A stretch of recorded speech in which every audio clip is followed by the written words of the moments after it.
Breaking news చూస్తున్నాం. భారీ వర్షాలు వరదలతో ఇప్పటికే ఏపీ ప్రజలు అల్లాడిపోతున్నారు. కృష్ణా గోదావరి వరదలు తీవ్ర నష్టాన్ని మిగిల్చాయి. ఇప్పుడిప్పుడే వరదల నుంచి ప్రజలు తేరుకుంటున్నారు. ఇదే సమయంలో వాతావరణ శాఖ మరో పిడుగు లాంటి వార్త చెప్పింది. బంగాళాఖాతంలో మరో అల్పపీడనం ఏర్పడుతుందని, కోస్తాలో పలుచోట్ల వర్షాలు పడే అవకాశం ఉందని తెలిపారు. పశ్చిమ బెంగాల్ వాయువ్య బంగాళాఖాతంలో వాయుగుండంగా మారనుంది. కాగా ఇటీవల కురిసిన వర్షానికి ఇంకా కొన్ని గ్రామాలు జల దిగ్బంధంలోనే ఉన్నాయి.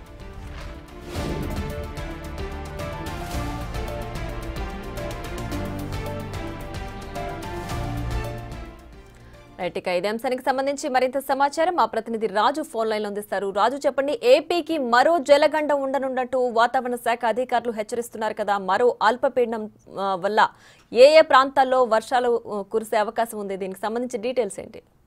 ఏపీ ప్రజలు ప్రస్తుతం అయితే చినుకు పడితే వణికిపోయే పరిస్థితి అయితే కనిపిస్తుంది. ముఖ్యంగా గత 10 రోజులుగా కంటిన్యూగా కురిసినటువంటి అటు తెలంగాణలో, ఆంధ్రప్రదేశ్ లో కురిసినటువంటి వర్షాలకు సంబంధించి ఇప్పటికే అటు బెజవాడ, పల్నాడు లాంటి ప్రాంతాలు పూర్తిగా ముంపుకు గురవడం, ఆ తీవ్రమైనటువంటి కష్టాలు అనుభవించినటువంటి పరిస్థితి ఉంది. దీంతో పాటుగా అటు పార్వతీపురం, మన్యం, శ్రీకాకుళం, ముఖ్యంగా అరకు జిల్లాల్లో పూర్తి స్థాయిలో రహదారులన్నీ కూడా తెగిపోయి ఏజెన్సీ ప్రాంత ప్రజలందరూ కూడా తీవ్ర ఇబ్బందులు అయితే ఎదుర్కొంటున్నారు. దీనికి తోడు సముద్రంలో వేటకు వెళ్లాల్సినటువంటి మత్స్యకారులు కూడా గత 10 రోజులుగా బోట్లన్నిటి కూడా ఎక్కడికక్కడ వాళ్ళు నిలుపుదల చేస్తున్నటువంటి పరిస్థితి అయితే ఉంది. ఈ నేపథ్యంలోనే ఇప్పుడు మరొక తుఫాను గండం పొంచి ఉన్నట్లుగా వాతావరణ కేంద్రం తెలియజేసినటువంటి పరిస్థితి ఉంది. ఆగ్నేయ బంగ్లాదేశ్ పరిసర ప్రాంతాల్లో ఉపరితల ఆవర్తనం ఉన్నట్లుగా తెలుస్తున్నటువంటి పరిస్థితి ఉంది.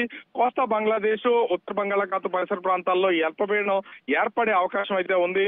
రానున్నటువంటి 48 గంటల్లో పశ్చిమ వాయువు దిశగా కదులుతూ ఈ వాయుగుండం బలపడి అల్పపీడనంగా మారుతుందని చెప్తున్నారు. అటు పశ్చిమ బెంగాల్, వాయు బంగాళాఖాతంలో ఈ వాయుగుండం అయితే మారే అవకాశం అయితే కనిపిస్తుంది. కోస్తా జిల్లాలకు సంబంధించి ముఖ్యంగా అనేక ప్రాంతాల్లో అటు శ్రీకాకుళం నుంచి అటు నెల్లూరు వరకు కూడా అనేక ప్రాంతాల్లో తేలికపాటి వర్షాలు కురిసే అవకాశం ఉందని చెప్తున్నారు. కానీ ఏజెన్సీ ప్రాంతాల్లో ముఖ్యంగా ఈ వర్షపాతం ఎక్కువగా నమోదవుతుందని చెప్తున్నటువంటి నేపథ్యంలో అధికారులను అయితే ప్రభుత్వం అప్రమత్తం చేస్తున్నటువంటి పరిస్థితి ఉంది. ఇప్పటికే గతంలో కూడా ఐఎండీఏ ఇచ్చినటువంటి ఏదైతే హెచ్చరికలు ఉన్నాయో దీనికి అనుగుణంగానే అధికారులు కొంత అప్రమత్తంగా లేకపోవడంతో బెజవాడ లాంటి ప్రాంతం బుడమేరికి ముంపుకు గురైనటువంటి పరిస్థితి ఉంది. ఈ నేపథ్యంలోనే ప్రస్తుతం అయితే పూర్తి స్థాయి ఏర్పాట్లు అయితే చేస్తున్నటువంటి పరిస్థితి ఉంది. ఈ తుఫాను అటు బంగ్లాదేశ్, పశ్చిమ బెంగాల్ తీరాలు ఆవర్తనం ఉన్నా కూడా అది ఎక్కడ తీరం దాడుతుంది అనేది ఇప్పటి వరకు తెలిసినటువంటి పరిస్థితి లేదు.